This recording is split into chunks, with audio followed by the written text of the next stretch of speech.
Hi everyone, a quick word from me before we jump into this week's episode, which is a little bit different as you're about to hear.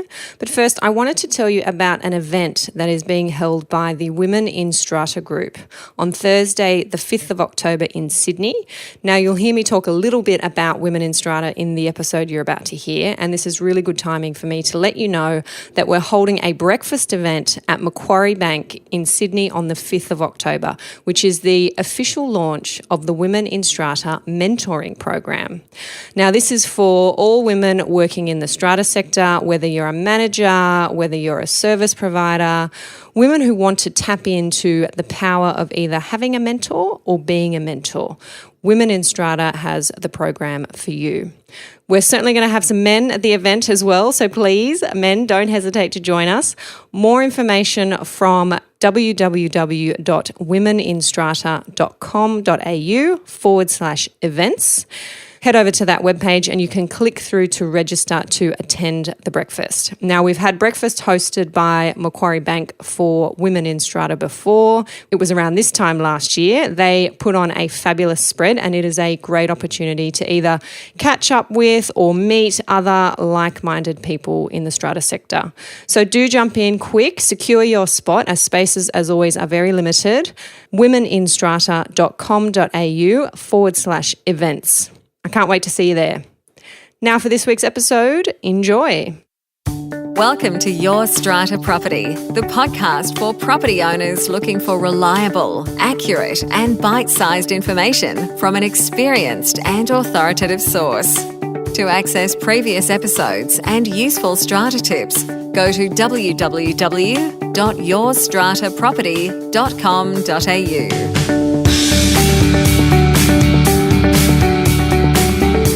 Hello and welcome. I'm Amanda Farmer and this is Your Strata Property. I have a very special episode for you today. I actually have two guests with me. I have Natalie Fitzgerald of Strata Sense. Hi, Natalie. Hi, Amanda.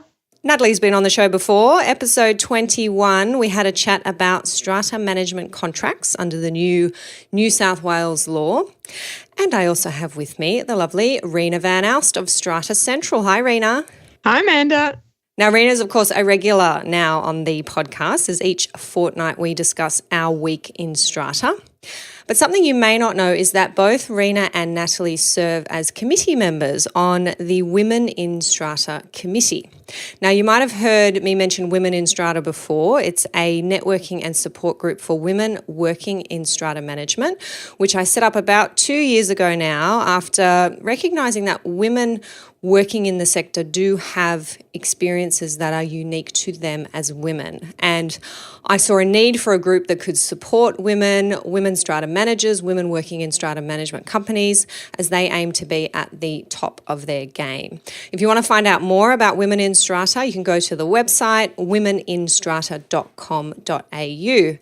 But I've invited both Rena and Natalie on the show today, not to talk about women in strata, or not just to talk about women in strata, but to talk more generally about diversity.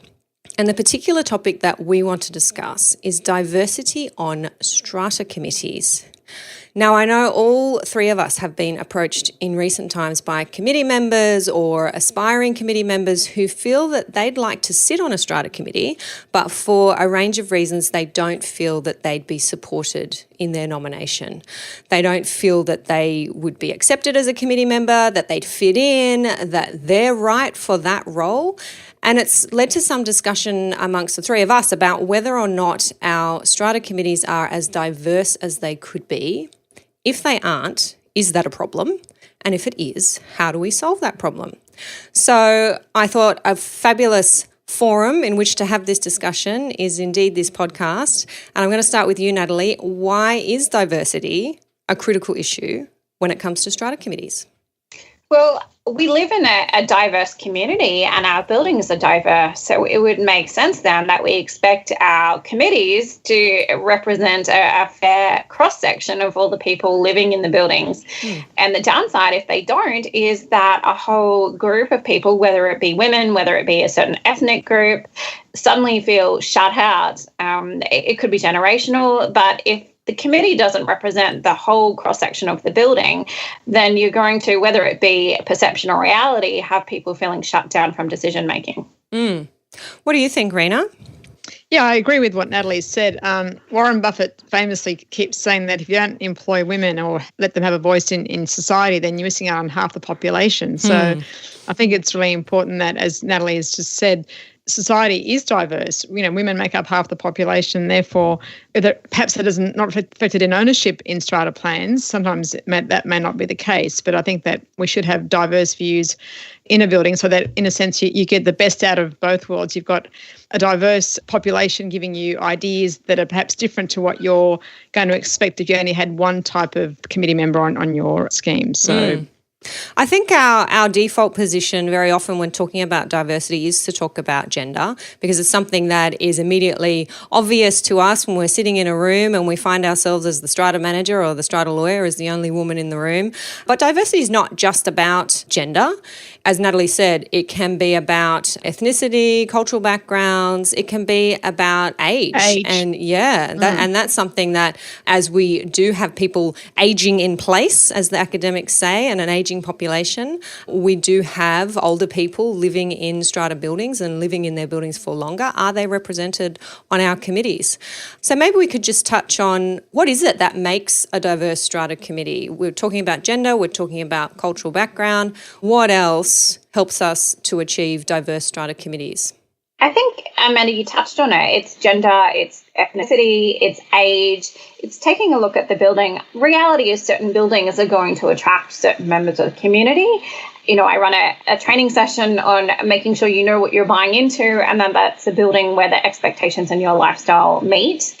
But there are also going to be buildings that do represent that whole cross-sectional society that we live in. And if you're in one of those buildings, then it's fair to say that each of those groups should be represented. One of the things we find in the generational argument more than not is that the younger people, the new owners, are feeling locked out. They want to improve things. They want to spend money. They see the value in investment.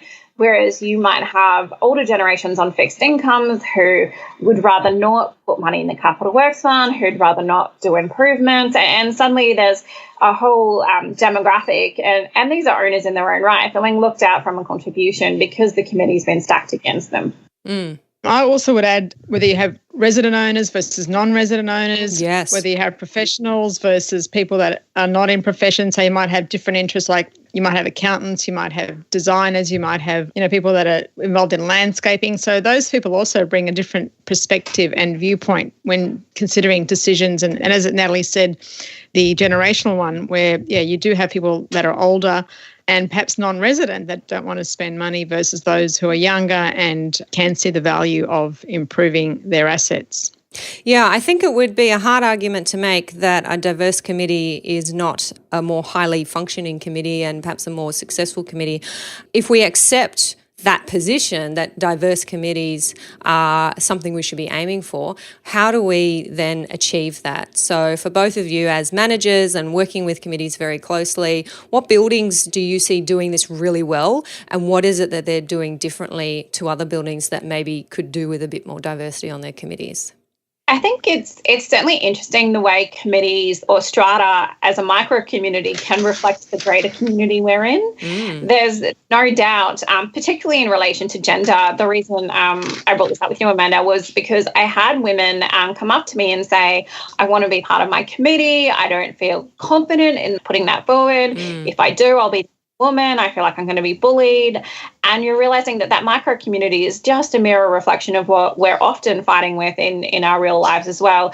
For me, it's really about education. It's making every owner understand that they're valued, that ultimately every vote is valued and important, and making sure that as a committee they understand that they're obligated, legally now obligated, to act in the interest of all owners. And there was always a common law expectation of that. It's really great that it's in the legislation now, and we can empower everyone to take that stance, to stand up against anyone who may not have come onto the committee with the right intention. I think also with younger people, they are very time poor because they usually have, work quite long hours and also we want to socialise, and therefore sometimes I find that because people are time poor, sometimes that diversity is not there because younger people don't have the time to commit to the level of time that's needed to actually, contribute significantly on a committee. And therefore, sometimes you do get the skewing where you have the older generation who have more time, who are either retired or semi-retired, living in buildings, and therefore you find that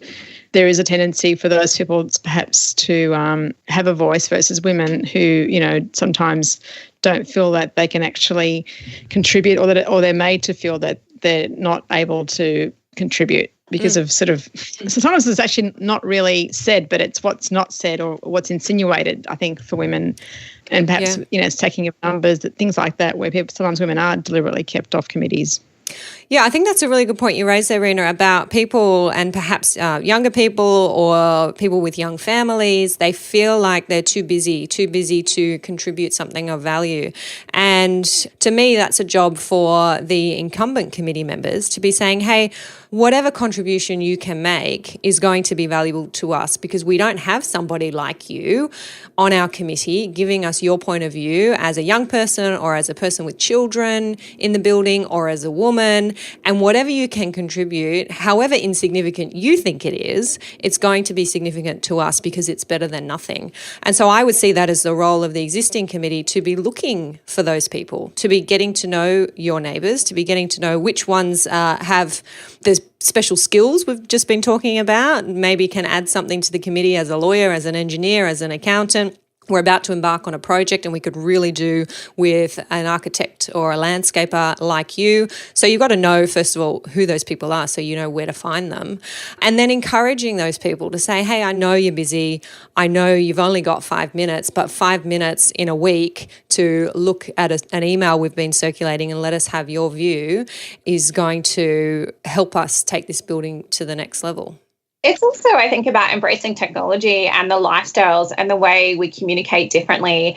There's no reason for us to sit around a room every 6 weeks and hold a meeting anymore.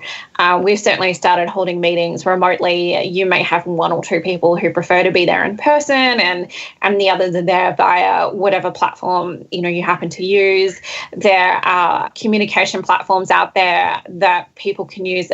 Email, I feel, is on its way out, which is, in my mind, is a positive, and we're embracing those alternative platforms more and more. So the time pool can work on their phones while they're commuting to and from and contribute positively in kind of a different way. And there's no reason why you can't take the old and the new and merge them together and make it work for everyone. So it's being open-minded to solutions so that everyone can be included. And what's your experience, Natalie and Rena, of committees who, for a particular project or for a particular period of time, might put together a subcommittee which is drawn from the wider group of owners, and it's a subcommittee for, it might be a regular thing like the social subcommittee that helps with Christmas parties and the like, or it might be the bylaws subcommittee which is going to lead the way on the bylaw review that the building needs to do. Is that a way do you think for getting the wider owner body involved and tapping into that talent in a way that doesn't make people feel, oh, I've committed to be a committee member for 12 months and take on all the responsibilities that involves, but still getting those voices heard?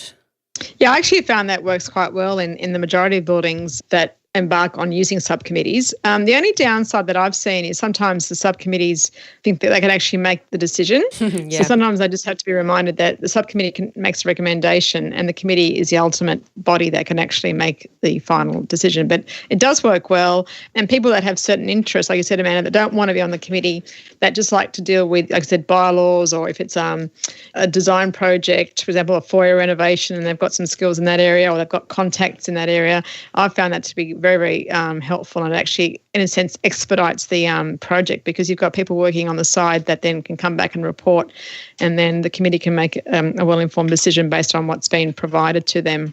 Yeah, I'd absolutely agree with that, Rena. The thing is, when owners or committees have too much going on, nothing gets done. So when you have subcommittees focusing on one project, bringing recommendations back, the committee are able to get through more. And suddenly a project that can take 6 months without a subcommittee, you might be able to resolve much quicker than that. Excellent. Well, hopefully we've given our listeners some really practical ideas for how they might start thinking about whether or not their committee's diverse or as diverse as it could be, and if it's not, how they can reach out to other owners and try and get them involved. Have you got any other quick action steps, Rena or Natalie, that you want to suggest to our listeners for how they can today start increasing the diversity of their Strata committee? I think first and foremost, talk to your neighbours and talk to the owners so you know who they are. Don't completely disregard the tenant. You never know who's living next door. You could have an or an engineer or a tenant who's invested in living somewhere that they love as well. We find more and more these days that tenants become owners in the buildings that they rent in because they like being there. So extend beyond your owner panel, look at the tenants and get to know who's part of your owner's corporation, particularly if it's someone that is different to you with a different viewpoint, with different contributions to make, because that's what you need as a committee. There's no point having everyone thinking the same way. That's not going to challenge the status quo or make things better. Absolutely. I think another thing that we try and encourage at meetings is to ask people who nominate to sort of just give a sort of a 1 minute talk about their background, who they are, and what they'd like to achieve in the next 12 months. So at least it gives people that are at the meeting sort of an understanding of what they bring to the table. I think one of the issues with strata committees is the fact that when you're asking people to submit a significant amount of time, that when people aren't paid, then you really can't, impose and say, well, why haven't you done this by the next meeting? So perhaps sometimes a thing to consider is giving your committee members who do significant work an honorarium that can be discussed with the committee. And obviously it's put on the agenda and it's paid retrospectively from the last AGM. So that's another idea where if someone is putting a significant amount of time in the building and in a sense taking a lot of work off us, the Strata managing agents, then I think they should be remunerated for that. And the owners should actually put a value on their time. Great tips there. And I do want to remind our listeners that you can get the transcript of this episode. And this transcript is, I think, going to be a great resource for you as an owner or as a committee member or even a Strata manager to shoot off to your fellow committee members or your aspiring, perhaps, committee members and say, hey, check this out. Here's some tips for how you can get involved, how you can increase the diversity of your committee. You'll get the transcript from yourstrataproperty.com.au/080. Anything else you want to add, Arena and Nat, before we wrap up? Not me. Thanks, Amanda. It's been wonderful. No, I'm good too. I think we covered a wide range of topics in relation to diversity and hopefully people are able to take away the confidence to put their hands up. Awesome. I love it. Well, thank you. I know you're both busy ladies and thanks for giving us your time to talk about this particularly important topic. And I shall chat to you both very soon. Thanks, Amanda. Thanks, Amanda. Thanks. Thank you for listening to Your Strata Property, the podcast which consistently delivers to property owners reliable and accurate information about their strata property. You can access all the information below this episode via the show notes at www.yourstrataproperty.com.au. You can also ask questions in the comments section, which Amanda will answer in her upcoming episodes. How can Amanda help you today?